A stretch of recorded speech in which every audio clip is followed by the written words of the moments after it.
Chapter 1: Map and Territory. Experience versus words.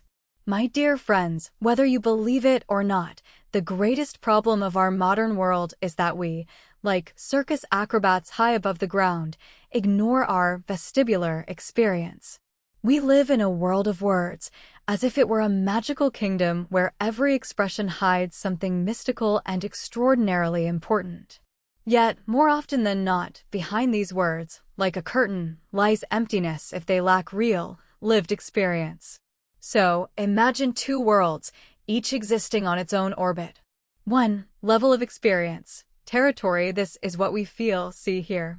It's physical, tangible, and at times painfully real. 2. Level of words. Map. This is how we name it, how we describe it. It's a world of metaphors, symbols, and often illusions. And here begins the real workout for our minds. Experience is not equal to words. Moreover, sometimes they are as far apart as two warring kingdoms. Take the simple word, apple. If I say apple, an image immediately sparks in your mind.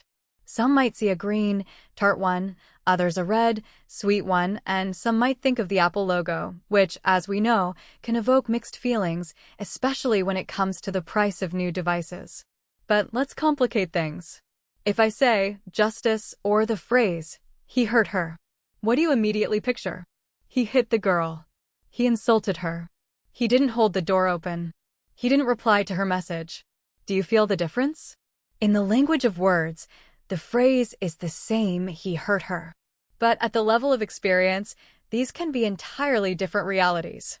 For one, hurt means physical violence. For another, it might simply mean the absence of the right emoji in a text conversation.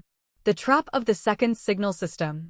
We humans invented a second set of signals, speech, and this is what sets us apart from animals. Animals breathe experience, transmitting it directly, without distortion. A mother cat licks her kitten, and the kitten, looking at its mother, mimics her actions. This is direct transmission. Experience. They have no words to lie or distort. But we humans have created a brilliant yet dangerous invention. We convey experience through words. And here emerges the golden rule. Words are great servants, but terrible masters. Why? Because I can talk about things I have never experienced. I can conduct a seminar on skydiving without ever having jumped. The key is to make people believe. Friends, the most important thing is to believe in yourself. Open your heart to the sky. Just step into the abyss, and everything will work out. I'm absolutely certain I could run such a training, and no one would even complain. I would convey words, but not experience. This is how many business coaches operate, teaching how to make millions without having their own business or relationship experts. Let's remember the woman who, after 5 divorces, teaches how to get married. And she even has an argument. Darling, you've been married once. I've been married 5 times. Who's the expert here? I'm 5 times more experienced. If your goal is the process of getting married, then she's your go-to. If it's about maintaining a marriage, then the questions remain.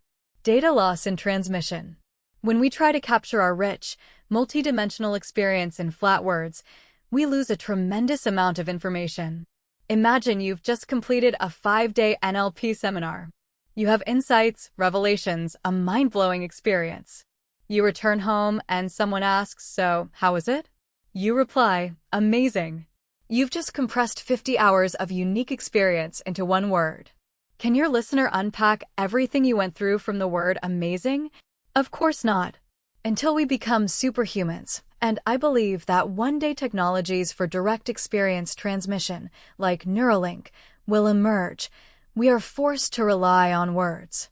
And here we encounter the filters of thought. Filters of thought. Human thinking can be compared to a sieve. A situation occurs, experience, we filter it through our filters, and we produce words. 2 people watch the same movie, let's say Titanic. One says, it's a movie about great love. The other says, it's a movie about how a ship sank due to negligence. The movie is the same, the experience, viewing, is the same, but the maps, descriptions, are different. Why? Because each has their own filters. The goal of the Language Tricks course is to learn how to clean and adjust these filters. We will learn to look at the same situation from different angles, to describe reality in a way that allows us to manage perception, both our own and that of others. Language tricks are not just a set of phrases to get by. They're strategies of thought. They are the ability to take any experience, even traumatic, and repackage it into words that make it a resource rather than a problem. Chapter Summary 1. The map is not the territory. Words are not experience. 2. People often live in a world of words detached from experience. 3. When persuading someone, we are not working with reality, but with their description of reality. 4. Our goal is to learn to virtuously change these descriptions.